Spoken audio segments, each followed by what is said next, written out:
একাদশ শ্রেণীর প্রথম সেমিস্টারের একটি গুরুত্বপূর্ণ কবিতা হলো মাইকেল মধুসূদন দত্ত রচিত ঈশ্বরচন্দ্র বিদ্যাসাগর কবিতাটি।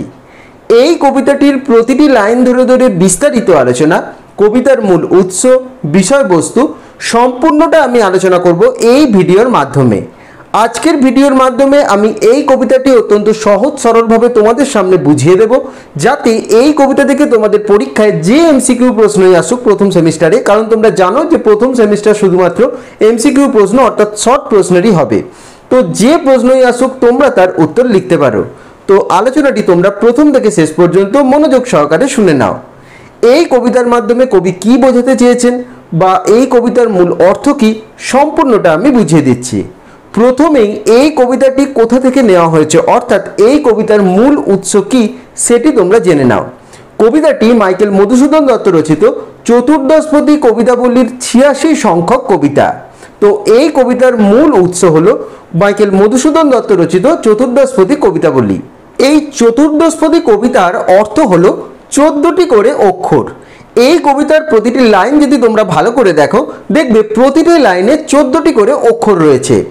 এটি মাইকেল মধুসূদন দত্তের একটি অনন্য সাধারণ সৃষ্টি, অর্থাৎ এই চতুর্দশপদী কবিতার সৃষ্টিকর্তা হলেন তিনি।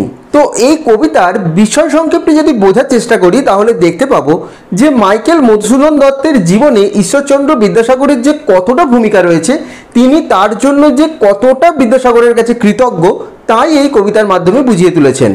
শুধু মাইকেল মধুসূদন দত্তের জীবনে না, প্রত্যেকটি ভারতবর্ষের জীবনে ঈশ্বরচন্দ্র বিদ্যাসাগরের ভূমিকা অনন্য সাধারণ। তো সেই হিসাবে বিদ্যাসাগরের প্রতি কৃতজ্ঞতা তাঁর এই কবিতায় ফুটে উঠেছে। তিনি বলেছেন বিদ্যাসাগর একদিকে বিদ্যার সাগর, অপরদিকে দিনের বন্ধু এবং তারপরেও তিনি করুণার সিন্ধু। এই তিনটি গুণ বিদ্যাসাগরকে একটি অনন্য পর্যায়ে উন্নীত করেছে, যার ভূমিকা অর্থাৎ এই বিদ্যাসাগরের ভূমিকা কোনো ভারতবাসী অস্বীকার করতে পারবে না। বিভিন্নভাবে তার সান্নিধ্যে যারা এসেছে তারাই এর ফল ভোগ করেছে, অর্থাৎ তারাই এর সুখ শান্তি অনুভব করেছে। তো এবার কবিতার প্রতিটি লাইন আলোচনার মাধ্যমে সেই কথাই আমরা জানবো যে কিভাবে মাইকেল মধুসূদন দত্ত তার কবিতার মাধ্যমে বিদ্যাসাগরের গুণগান ব্যক্ত করেছেন আমাদের সামনে।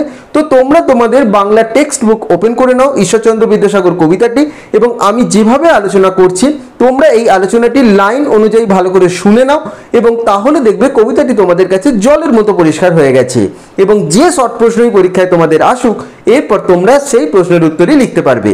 তো চলো আলোচনাটি এবার শুরু করা যাক। বিদ্যার সাগর তুমি বিখ্যাত ভারতে।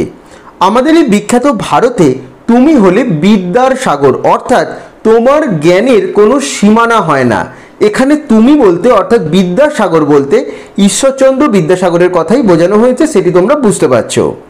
তাছাড়াও করুণার সিন্ধু তুমি সেই জানে মনে। করুণা অর্থাৎ দয়া এবং সিন্ধু অর্থাৎ সমুদ্র, অর্থাৎ বিদ্যাসাগরের মনে ছিল সমুদ্রের মতো দয়া, অর্থাৎ তার দয়া দাক্ষিণ্যের কোনো শেষ নেই।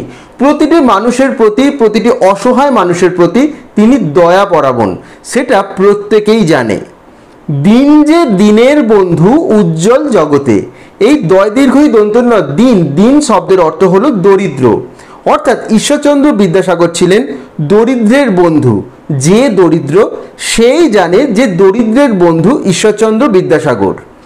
উজ্জ্বল জগতে হেমাদ্রির হেমক্লান্তি অম্লান কিরণে। এই উজ্জ্বল জগতে হেমাদ্রি, হিমাদ্রি মানে কথার অর্থ হলো স্বর্ণ পর্বত, অর্থাৎ সুমেরু পর্বত। তার হেমক্লান্তি, হেমক্লান্তি মানে সোনার ঔজ্জ্বল্য, অম্লান মানে যা ম্লান হয় না, এবং কিরণ মানে হলো রশ্মি। অর্থাৎ উত্তরের যে সুমেরু পর্বত রয়েছে, সেই সুমেরু পর্বতে সূর্যের আলো যখন পড়ে তার যে উজ্জ্বলতা, সেই উজ্জ্বলতা কখনো ম্লান হয় না, অর্থাৎ কোনো কিছুর সাথেই তাকে তুলনা করা যায় না, সেটি অনন্য। ঠিক সেরকমই ঈশ্বরচন্দ্র বিদ্যাসাগরের যে দয়া, দাক্ষিণ্য, জ্ঞান, এই কোনো কিছুর সাথেই তার তুলনা চলে না। তিনি সব কিছুর ঊর্ধ্বে, অর্থাৎ এই হিমাদ্রির হিমক্লান্তি অর্থাৎ সুমেরু পর্বতের এই উজ্জ্বলতার সাথে ঈশ্বরচন্দ্র বিদ্যাসাগরের উজ্জ্বলতাকে, তার জ্ঞানের মহিমাকে তুলনা করেছেন কবি। কিন্তু ভাগ্য বলে পেয়ে সে মহাপর্বতে।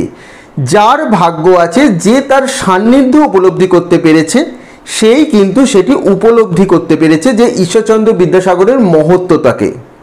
যে জন আশ্রয় লয় সুবর্ণ চরণে, সুবর্ণ মানে হলো সোনা, সেই জানে কত গুণ ধরে কত মতে গিরিশ। দেখো এখানে বোঝানো হয়েছে আমাদের প্রত্যেকের সৌভাগ্য হয় না যে সুমেরু পর্বতে অভিযান করার, কিন্তু যে মানুষটি সুমেরু পর্বতে অভিযান করতে পেরেছে সেই তার সৌন্দর্যকে উপলব্ধ করতে পেরেছে এবং সেই জানে সেটি কতটা সুন্দর, অর্থাৎ চাক্ষুষ পর্যবেক্ষণ করেছে তার সৌন্দর্যটাকে। ঠিক সেরকমই যে মানুষ ঈশ্বরচন্দ্র বিদ্যাসাগরের পদযুগলে স্থান পেয়েছে, যে মানুষ তার সান্নিধ্য পেয়েছে, সেই জানে ঈশ্বরচন্দ্র বিদ্যাসাগরের মহিমা কতটা, তিনি কতটা জ্ঞানের সিন্ধু, তিনি কতটা দরিদ্রের প্রতি দয়াপরায়ণ, তিনি কতটা তার করুণা তার শরীরের মধ্যে রয়েছে, অর্থাৎ এই 3 গুণকে তার মধ্যে যে কতটা পরিমাণে রয়েছে, তিনি এই 3 গুণের কতটা অধিকারী তার সেই জানে যে তার চরণে আশ্রয় পেয়েছে, অর্থাৎ ঈশ্বরচন্দ্র বিদ্যাসাগরের সান্নিধ্য পেয়েছে। তাকে বলা হয়েছে গিরিশ অর্থাৎ পর্বত শ্রেষ্ঠ, পর্বত শ্রেষ্ঠ অর্থাৎ হিমালয়, অর্থাৎ ঈশ্বরচন্দ্র বিদ্যাসাগরকে কবি মাইকেল মধুসূদন দত্ত হিমালয় পর্বতের সাথে তুলনা করেছেন। কি সেবা তার এই সুখ সদনে। সুখ সদন কথার অর্থ হলো সুখে পরিপূর্ণ গৃহ, অর্থাৎ বিদ্যাসাগরের মন, তার মনের মধ্যে যে কতটা দয়া রয়েছে, কতটা জ্ঞান রয়েছে, তিনি দরিদ্রের প্রতি কতটা সদয়, কতটা নিজের আলিঙ্গনে দরিদ্রকে আপন করে নিতে পারেন। হিমালয় পর্বত যেমন আমাদের প্রত্যেককে আপন করে নিয়েছে, তার পদযুগলে আমাদের স্থান দিয়েছে, বাইরের সমস্ত আঘাত থেকে আমাদের রক্ষা করেছে, তার হিমালয় পর্বতের বর্ষণে যেমন আমাদের সুজলা সুফলা হয়ে উঠেছে এই ভারতবর্ষ, ঠিক সেরকমই ঈশ্বরচন্দ্র বিদ্যাসাগরের কৃপায়, ঈশ্বরচন্দ্র বিদ্যাসাগরের দয়া দাক্ষিণ্যে, ঈশ্বরচন্দ্র বিদ্যাসাগরের সেবায় আমরা প্রত্যেকেই সম্পৃক্ত হয়েছি। অর্থাৎ তিনি যদি না থাকতেন তাহলে হয়তো এই বিশাল আধার থেকে আমরা বঞ্চিত হতাম। এবার তাকে কিছু জিনিসের সাথে তুলনা করা হয়েছে, যেমন দেখো, দানে বাড়ি নদীরূপ বিমলা কিঙ্করী, অর্থাৎ বাড়ি মানে হলো জল এবং বিমলা শব্দের অর্থ হলো স্বচ্ছ বা নির্মল, আর কিঙ্করী মানে হলো দাসী। অর্থাৎ নদী তার জল বিতরণ করে যায়, তার স্বচ্ছ জল বিতরণ করে যায়, সেই জল আমরা পান করি, সেই জল আমাদের সমস্ত কাজে আমরা লাগাই, কিন্তু তার জন্য নদী কখনো সেই জলকে নিজের কাছে ফিরিয়ে নেন না, তিনি ক্রমাগত সেই জল, সেই স্বচ্ছ জল দান করে যায়। যোগায় অমৃত ফল পরম আদরে, ফল অর্থাৎ ফল কোথায় হয়, গাছে হয়। তার পরের লাইনটা একটু দেখে নাও, দীর্ঘ শির তরুদল দাসরূপ ধরি। দীর্ঘ শির মানে বড় বড় গাছগুলি, তাদের বৃক্ষ রাশিতে অর্থাৎ বৃক্ষ শাখায় যে ফল ফলায়, সেই ফল গাছ কিন্তু গ্রহণ করে না, সেই গাছের ফল আমরা গ্রহণ করি, আমরা সমৃদ্ধ হই সেই ফল দ্বারা। অর্থাৎ দাসের মতো সেই গাছ আমাদের যেন সেবার উদ্দেশ্যে তার ফলগুলিকে সে গাছে ফলায়, সেই ফল আমরা গ্রহণ করি। পরিমলে ফুলে কুল দশ দিশ ভরে, ফুলের যে গন্ধ, সেই গন্ধ নিজের মধ্যে সে আবদ্ধ রাখে না, সেই সুগন্ধকে সে ছড়িয়ে দেয় দূর থেকে দূরে, এবং সেই সুগন্ধের আঘ্রাণে আমরা মোহিত হয়ে যাই, তার সৌন্দর্যটাকে আমরা উপলব্ধি করি। দিবসে শীতল শাসী ছায়া বনেশ্বরী, শীতল শব্দের অর্থ হলো ঠান্ডা, শাসী শব্দের অর্থ হলো শ্বাস, অর্থাৎ দিনের বেলা প্রখর সূর্যকিরণের মধ্যে গাছের তলায় দাঁড়ালে আমরা একটা শান্ত স্নিগ্ধ ভাব, আমরা আরাম অনুভব করি, যেন সেই বড় গাছটি তার বৃক্ষ শাখাকে ছড়িয়ে দিয়েছে আমাদের এই শান্তি প্রদানের উদ্দেশ্যে। আবার নিশায় সুশান্ত নিদ্রা ক্লান্তি দূর করে, নিশা মানে রাত্রি, সারা দিনের কর্মব্যস্ত জীবনের পর যখন রাত্রি চলে আসে আমরা শান্তির ঘুমে নিজেদের আবদ্ধ করে নিই, এবং আমাদের নিশা শব্দের অর্থ যে রাত্রি, যেমন এই রাত্রির ঘুমে আমাদের সমস্ত ক্লান্তি দূর হয়ে যায়। এই সমস্ত কিছুর মধ্যেই ঈশ্বরচন্দ্র বিদ্যাসাগরের যে গুণাবলী সেটাকে কবি আমাদের দেখিয়েছেন। তিনি একাধারে নদী যেরকম জল বিতরণ করে, তিনি সেরকম অশেষ তার জ্ঞান আমাদের কাছে নিবেদন করেন, তার জ্ঞানের মাহাত্ম্যে আমরা পারদর্শী হয়ে উঠি। ঠিক একইভাবে তিনি কি করেন, যেন বৃক্ষরা যেভাবে ফল আমাদের নিবেদন করেন, সেরকমভাবেই তিনি যেন তার দয়ার দাক্ষিণ্যের দ্বারা আমাদের সকলকে আবদ্ধ করে রেখেছেন, আমাদের সমস্ত কষ্টকে তিনি ভুলিয়ে দিয়েছেন। ঠিক সেরকম দিনের বেলা যেন তিনি শান্তির ছায়া আমাদের মাথার ওপর বিতরণ করছেন, আবার রাত্রিবেলা শান্তির ঘুম আমরা দিচ্ছি, সেটাও ঈশ্বরচন্দ্র বিদ্যাসাগরের কল্যাণে। অর্থাৎ আমাদের জীবন থেকে মৃত্যু পর্যন্ত প্রতিটি পদক্ষেপে ঈশ্বরচন্দ্র বিদ্যাসাগরের যে কতটা ভূমিকা রয়েছে তা কবি এইভাবেই আমাদের সামনে ব্যক্ত করেছেন।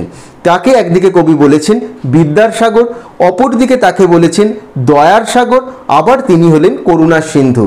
এই তিন গুণে ঈশ্বরচন্দ্র বিদ্যাসাগর আমাদের আপামোর ভারতবাসীর কাছে চিরস্মরণীয় হয়ে রয়েছে এবং প্রতিটা ভারতবাসী তার রস, তার সুগন্ধ, তার ফল, তার নদী সমস্ত কিছু অর্থাৎ বিদ্যাসাগরের যে সমস্ত গুণাবলী তার দ্বারা আমরা আচ্ছন্ন হয়ে রয়েছি, তার দ্বারাই আমরা নিজেদের প্রতিভাকে তুলে ধরতে পেরেছি। তিনি না থাকলে হয়তো মাথার উপর থেকে হিমালয় পর্বতের মতো চূড়াটা আমাদের সরে যেত, তিনি না থাকলে এই সুমেরু পর্বতের যে স্নিগ্ধতা সেটাকে আমরা উপলব্ধি করতে পারতাম না। তাই ঈশ্বরচন্দ্র বিদ্যাসাগরের ভূমিকা আমরা কেউই অস্বীকার করতে পারবো না।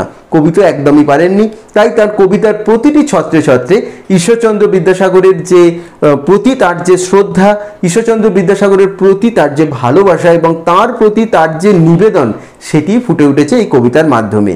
আশা করছি এই আলোচনাটির মাধ্যমে তোমরা সমস্ত কবিতার অর্থটি এবার বুঝতে পারলে। তো আশা করছি ঈশ্বরচন্দ্র বিদ্যাসাগর কবিতাটি নিয়ে তোমাদের আর কোনো সমস্যা নেই।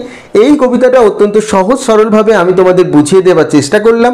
যদি তাও এই কবিতা নিয়ে যদি তোমাদের কোনো কোয়েশ্চেন থেকে থাকে বা কোনো জায়গায় বুঝতে কোনো অসুবিধা হয়ে থাকে আমাকে কমেন্ট করে জানিও, এবং ভিডিওটি যদি তোমাদের ভালো লেগে থাকে অবশ্যই ভিডিওটি বন্ধুদের সাথে শেয়ার করে দিও। খুব তাড়াতাড়ি এর প্রশ্ন উত্তর নিয়ে একটি ভিডিও আমি আনবো, তার জন্য চ্যানেলটি সাবস্ক্রাইব করে দিও এবং সকলে ভালো থেকো, এবং ভিডিওটি ভালো লাগলে অবশ্যই কিন্তু ভিডিওটি লাইক করে দিও।